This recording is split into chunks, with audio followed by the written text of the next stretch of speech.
Heyo people, and welcome to Viridian Steppe, home of every newbie's favorite world boss, Keres. Today we're covering all the oddities with a quick interlude to show you how to escape the lightning cage if she gets you.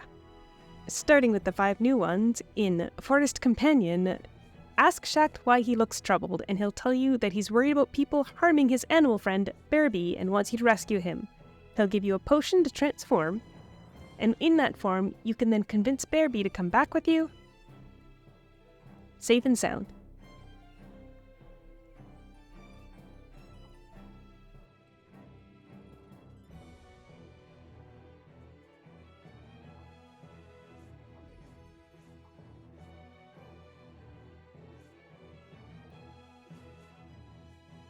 For Rampaging Bear King, speak with Broget.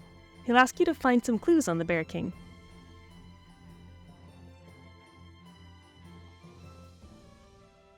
We'll start with Kagi. Ask him if he's scared because he saw the Bear King.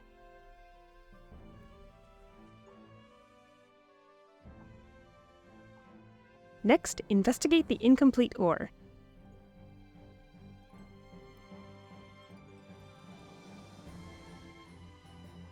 And finally, investigate the sweet flower grove that seems to have traces of someone passing by.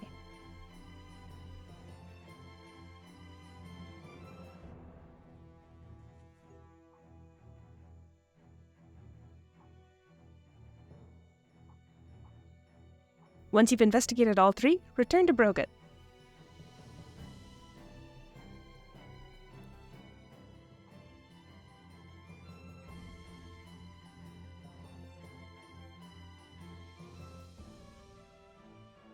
For Startled, ask Kagi how he ended up like this.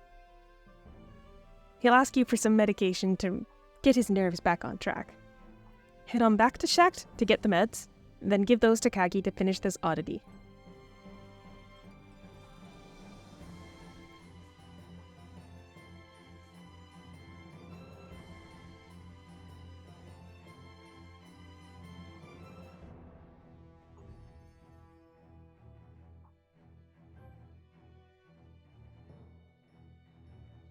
For Bear and Honey, you'll need to get some nectar from the flower that we inspected during the Rampaging Bear King oddity, but if you talk to it at that point, you'll see that it actually doesn't always drop nectar.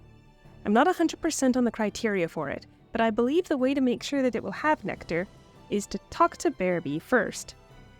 You don't get any status effects or anything, but I've noticed that this map actually doesn't have a lot of status effects on the new oddities.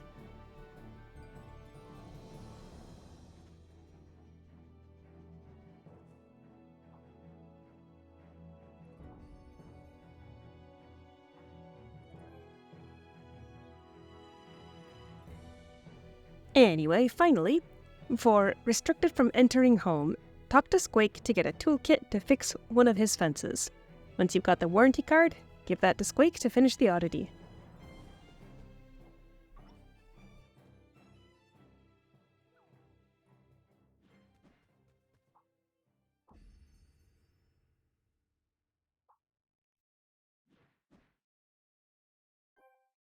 So anyway, while we're here, Keres can be a bit annoying because if you just passed by too close, you might get caged by the lightning cage.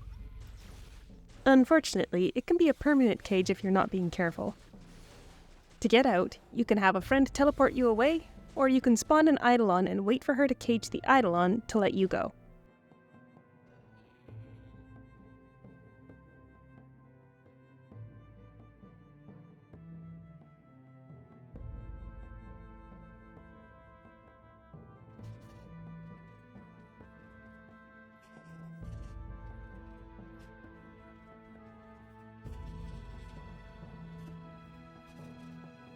And the reason why nobody tends to fight her is because when you look at the rewards, there's really not much chance of getting anything good, and in fact most of the time you're not going to get anything worth the fight. So anyway, just watch out and try not to get caged as we go through the rest of these oddities that sometimes will pass you right through if you autopath. So, for Picture Perfect, speak with Rich. His wounds aren't doing so hot, but he really wants a certain photo. Right-click the camera he gives you to autopath, and like I said, watch out for Keres.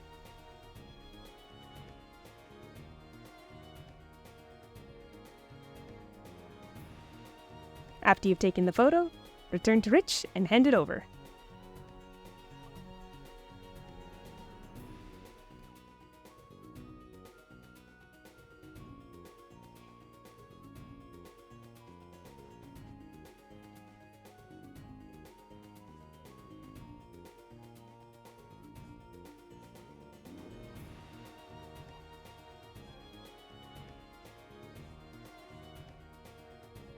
For Greedy Guts, speak with Kentuck and say that you'll participate in his Roast Chicken Hungry challenge.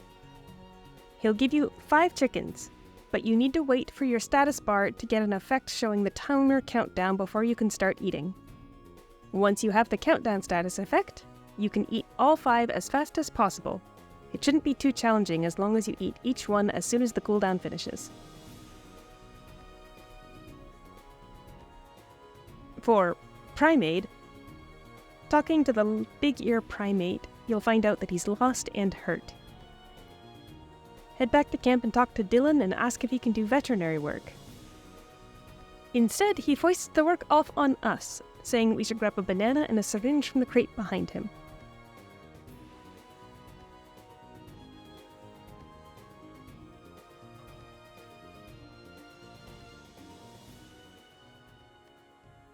Use the banana to distract the big ear primate, and then give him the meds while he's eating.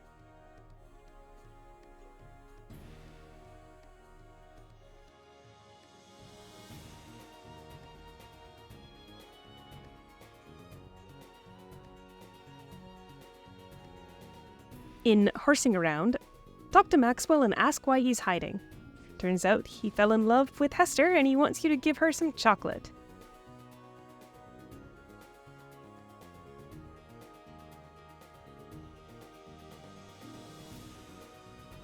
Hand it over and she'll be very impressed with the taste and give you a token to give back to Maxwell, and they'll meet for a date.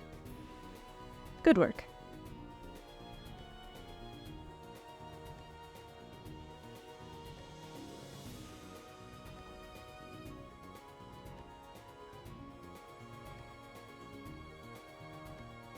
For your lucky day, talk to Sylvester and ask her for a reading. She'll give you a deck of cards. Right-click to use it. If you get a happy card, you can just turn it into Sylvester and you'll be done. But if you get a bad card, she'll give you a cloth.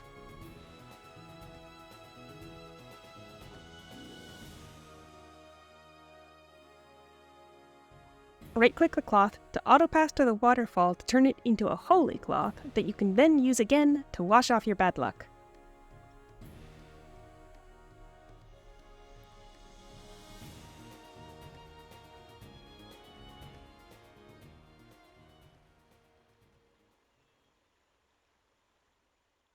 To complete the Dangers of Spelunking, talking to Dale will reveal that he smells horrible thanks to his adventure inside the cave.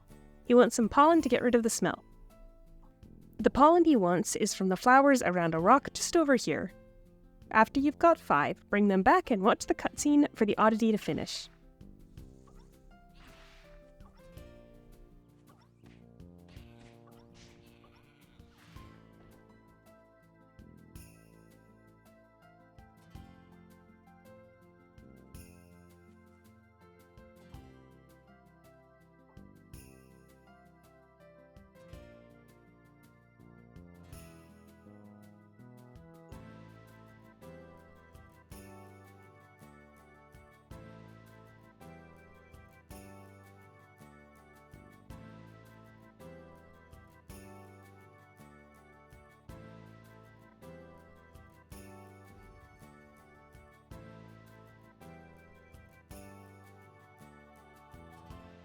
In Potion Pal, Sandra wants a youth potion so she can approach the centaur that she's interested in.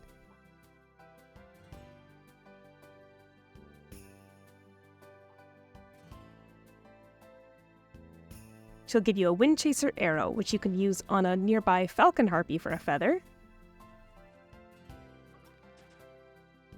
And she'll ask you to grab a fruit of life from the tree in the Jade Forest. The tree in the Jade Forest can spawn in a couple different locations around where the centaurs are.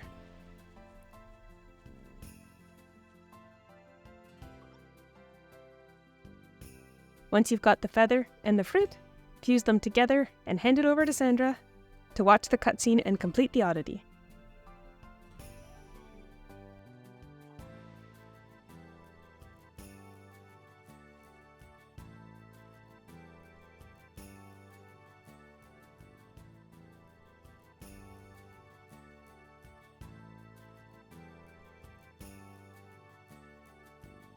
For Summoning 101, investigate the mound for a Guardian Golem summon formula. It requires 2 things: rock monster remains, which are nearby, right here,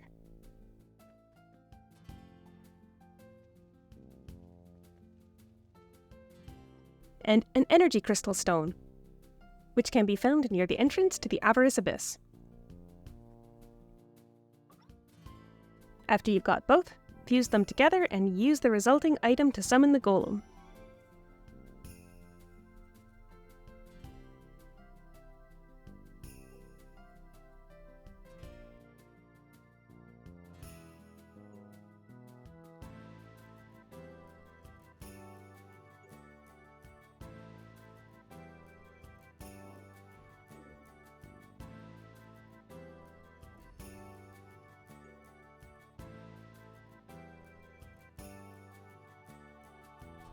For Mine, All Mine, investigate the cart to get Alyssa's sketchbook, then return it to her at the camp's entrance.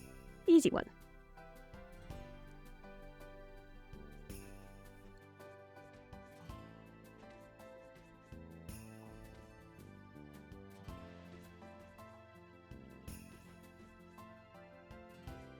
And finally, for Strange Stone, investigate the miner's toolbox to get her mining robot. You can use the robot to enter the cockpit, and it'll give you a skill to mine. It doesn't matter where you use the skill in the mine area, it will give you an unknown ore if you don't have one. Once you pick up the ore, hand it over to Damien in the camp, and wait for him to confirm what it is. The cutscene takes a second to start here, so it may look like nothing's happening, but you will get it.